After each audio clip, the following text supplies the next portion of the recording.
This video is sponsored by World of Warships, a free-to-play naval warfare-themed online action and strategy game. Download it today using the link in the description below. We've been trying to warn you for over a year now, but you never bothered to listen to us. Oh, that's just silly old Infographics show trying to be funny. There's no threat of brain-eating aliens from Zeti Reticuli coming to turn all our brains into tasty appetizers. Well, guess what? The threat was real, and the Zeti Reticulans are here. And they mean to turn you and those 3 pounds of jelly-like mass between your ears into a delicious hors d'oeuvre for the next intergalactic Oscars watching party. Now your city is overrun with military troops and brain-snatching alien baddies. What in the world are you gonna do to survive? Other than brain-eating aliens from Zeti Reticuli, the threat of major war is more real than many of us realize, and the odds of your home city being turned into a bombed-out battleground are greater than you might care to know. Sadly, this is especially true for anyone not living in the North American continent. Historically, the Atlantic and Pacific Oceans have kept any foreign invader away from the shores of Mexico, the US, and Canada.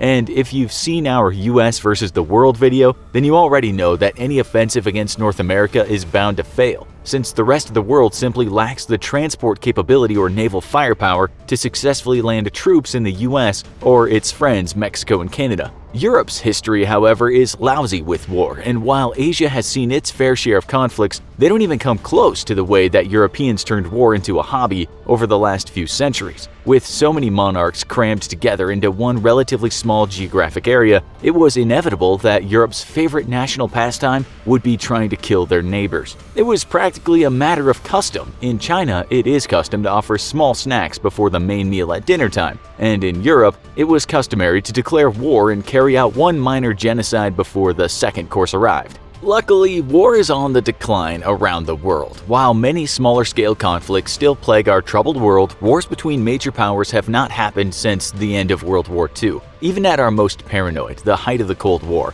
neither the US nor the Soviet Union had actually ever drawn up plans to invade each other. Instead, each side had multiple plans to defend against a provocation by the other side. Kind of ironic to look back at the entire Cold War and realize that neither the Soviets nor the Americans ever had a single strategic plan to preemptively invade the other side. But at least it did make for great movies, novels, and comic books. What about today, though? Well, sadly, if you live in the Middle East, then a conflict between Iran and Saudi Arabia is looking increasingly likely. Currently, Saudi Arabia can count on US support in such a conflict, and this, probably more than anything else, has deterred Iran from attacking its neighbor. With a new presidential election looming, though, and American opinions of Saudi Arabia at a very low point due to the murder of American resident and journalist Jamal Khashoggi by the Saudi royal family, current relations between the two nations might be about to take a dramatic turn. If US taxpayers decide they no longer wanted to defend Saudi Arabia and all its wealth by footing the bill themselves, then Iran could have a strategic window into taking military action against the kingdom.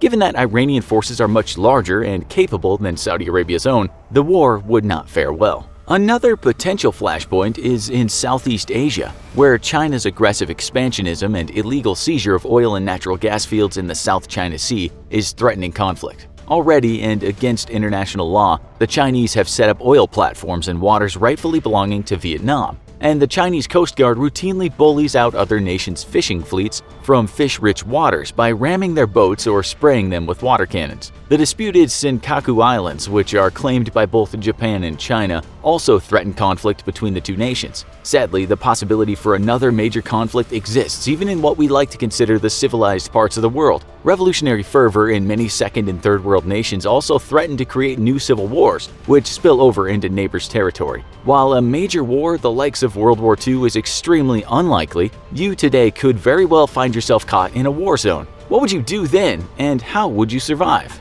The first step for surviving if your city has been turned into a war zone is to take inventory of the conflict. Is it a long-distance conflict between major powers that's mostly limited to airstrikes, or has it become a full-blown ground action campaign? In an air war, there's likely little need to vacate your city, as military action will be limited to airstrikes, which, thanks to modern technology, limit how much damage they inflict on the civilian population. While you should always try to flee to a less populated area, the reality is that most people would fare poorly outside of where they work and live. For one, maintaining employment is already going to be difficult even in a limited war, and you're going to want to keep yourself employed so you can provide for yourself and your family. In an air campaign, each side will primarily be trying to strike at the other side's industrial and military targets, so we recommend that you stay away from military installations, power plants, harbors, airports, and big data centers. These will all be prime targets for airstrikes, as they'll weaken a nation's ability to fight a war either by destroying its military forces or harming its economy. In the past, you had to worry about a massive air raid that indiscriminately targeted civilian population centers and legal military targets alike. But thanks to the proliferation of smart weapons, you largely don't have to worry about this anymore in a limited air war. Though, of course, different powers vary in their use of smart weapons. Russia famously uses very few smart weapons, and as one Russian missile officer said, "We have state-of-the-art missiles, but no way of guaranteeing they hit what we want them to hit." If the war has turned into a full-blown ground action campaign, then that means that the war is going to involve massive movements of troops and seizing and holding of territory. If you live in an important city, then you can expect to start seeing friendly troops building fortifications around your city, and it will definitely be turning into ground zero very, very soon. Most nations, however, abide by the Geneva Conventions and will not actively target population centers, but the best way to defeat a superior invader is by fighting them inside the cities, which is why the Taliban and the Iraqi insurgency famously pulled NATO troops into urban conflicts that sadly created many civilian casualties. In this case, it's probably best to get out of town and start heading for the hills, or at least to less important and lower population towns and cities. Ideally, you want to flee and apply for asylum in another nation, granted the right to stay there permanently or temporarily until the conflict at home is over and it's safe for you to return. Given today's political climate around the world, though, if you become an asylum seeker, you might end up getting kicked back to your war-torn nation. If you're unable to leave your city, then it's time to shelter in place and try to make as best a life for yourself as you can. Incredibly, despite the ferocity of the fighting in Syria and Libya, many residents stayed in their bombed-out homes, and Europeans on both sides famously carried on living their lives despite their cities being turned into bombed-out ruins. If indeed your city becomes a war-torn, bombed-out ruin, or if perhaps you just happen to live in Chicago, you'll want to focus on ensuring your safety and survival. First, you'll want to secure food and water, in that order of importance. Many modern cities have their water pumped in from far outside of the city borders, and if you live in a city like Los Angeles in the US, then your water source is hundreds of miles away. Electricity is almost certainly going to be gone, so all the water pumps that work to bring you water from so far away are no longer going to be working.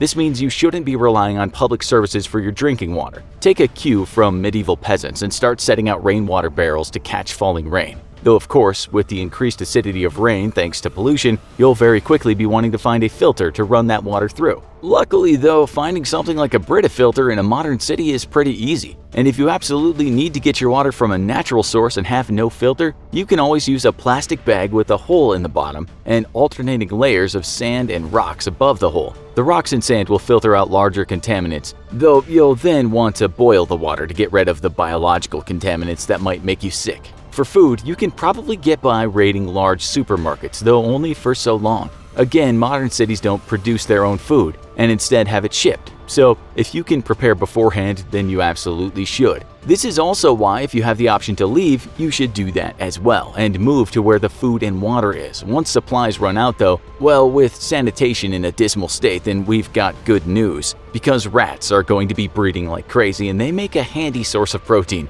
Many survivors in serious bombed out cities have dined on rat, as well as feral dogs and cats. Right now, Fido is your best friend, but give it 6 months without proper food and water, and Fido is going to start looking like dinner. Make sure you cook your food thoroughly though, because feral animals and rodents in areas with poor sanitation tend to be lousy with parasites and nasty bugs. Odds are pretty good that you'll eventually start seeing international relief from agencies such as the International Red Cross or the UN. These agencies will typically set up food and supplies distribution centers as well as field hospitals, and are clearly designated so they're not accidentally attacked by either warring side. They'll also typically establish themselves at major avenues of travel, and this means areas where major highways intersect, airports and seaports. These safe places can be a good place to get much needed medical treatment, food, and other supplies, as well as to apply for asylum somewhere safe. UN centers are also guarded by UN troops, though their rules of engagement may be very frustrating, so don't rely on them totally for protection. For instance, during the conflict in Somalia in the late 1990s, UN troops were forbidden from engaging marauding war bands unless they were shot at directly, and had to stand by and watch as the war bands killed civilians or stole their food. If you can help it at all, you'll want to flee your city rather than stay behind and risk your life. Most powers today respect the Geneva Conventions and won't purposefully target civilians, but in the midst of a war, you can never be too sure. If possible, flee to a refugee camp established by agencies such as the UN, where they do have jurisdiction to defend refugees with lethal force. And at all costs, make sure that you stay away from any military forces, friendly or otherwise. Being around them will just make you a target, or you might inadvertently end up in the way of an incoming airstrike. No matter where you are though, the most important thing is to not lose hope, as heroes such as those who work for the International Red Cross will likely get to you eventually. These brave men and women have responded to some of the worst fighting in the world and set up treatment centers and food distribution hubs even amidst terrible fighting. And if you run into a Zeti Reticuli alien, remember that the only way to resist their mind control and protect your yummy brain is to wear a tinfoil hat. Don't say we didn't warn you. We want to give a big thank you to the sponsor of this video, World of Warships. They gave us the opportunity to play their game and we've been hooked ever since. We just can't stop playing it. World of Warships is the free-to-play thinking man's action game with the perfect balance of intense action and real strategy, where you'll have to think hard about you and your opponent's every move. You'll command a massive naval fleet with some of history's most iconic war vessels. Each is based on 3D scans of real ships that are so detailed each one takes the developers 6 months to build from scratch. You'll unlock new ships and dominate the oceans with 30 million players worldwide, with over 200 ships available from 11 different nations. And coming later this year, submarines. They'll be your invisible hunters with all new gameplay and unique mechanics for both offense and defense. So what are you waiting for? Use the link below and start playing now with an exclusive bonus starter pack, and let's see if you can beat us. New players who register with the code BattleStations2020 will receive 250 doubloons, 1 million credits, the USS Charleston 3 days premium time, 1 port slot, and more. Also available free on Xbox and PS4 at WOWSlegends.com. How would you survive in a war zone or in Chicago? Have you ever had to survive in one as a civilian? Let us know in the comments. And as always, if you enjoyed this video, don't forget to like, share, and subscribe for more great content.